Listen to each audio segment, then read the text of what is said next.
it's Sunday, December 9th, and we're at Saint Ignatius Loyola for their Sunday 11 a.m. Mass. So let's see.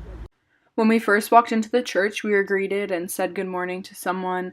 At first glance, it was pretty clear to me that this church had a lot of money, and when I saw the people that were entering the church, it was obvious that they were pretty wealthy. My personal opinion is that the people that were attending this church weren't exactly there for, the right reasons. It seemed like they were more there because they felt like they needed to, and just to say oh, I went to Sunday church.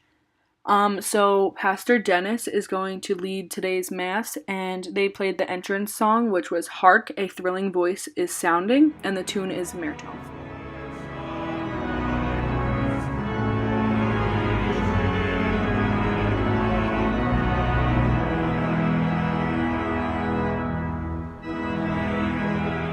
One thing that I did notice about this church was that there seemed to be a lot of people walking in after the mass had already started. There was actually still people coming in at 11:30, which I thought was, pretty odd because, I don't know, most of the times I would think that would be rude to show up once the mass has already started, but these people didn't really have any issue with it.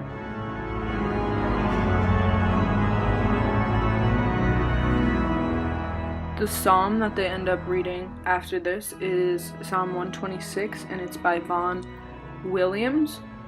And then he goes into his homily, and when he presents the homily, he actually stands on a podium above the crowd, as you can see right up in the top area. We trust God or die.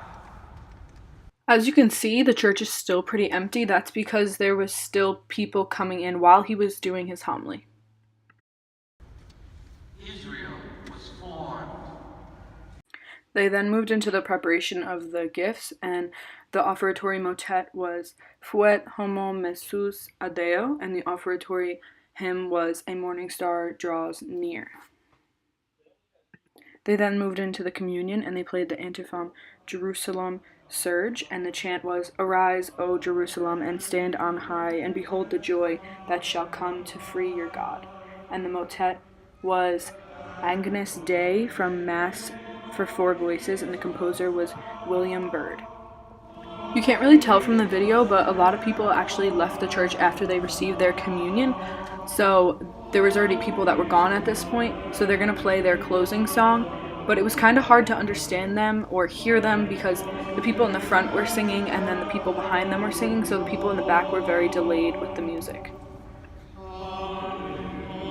Personally, I don't think that I would reattend this church. It just seemed way too formal for me because I actually grew up in a Methodist church, which is a lot less formal than the Catholic Church.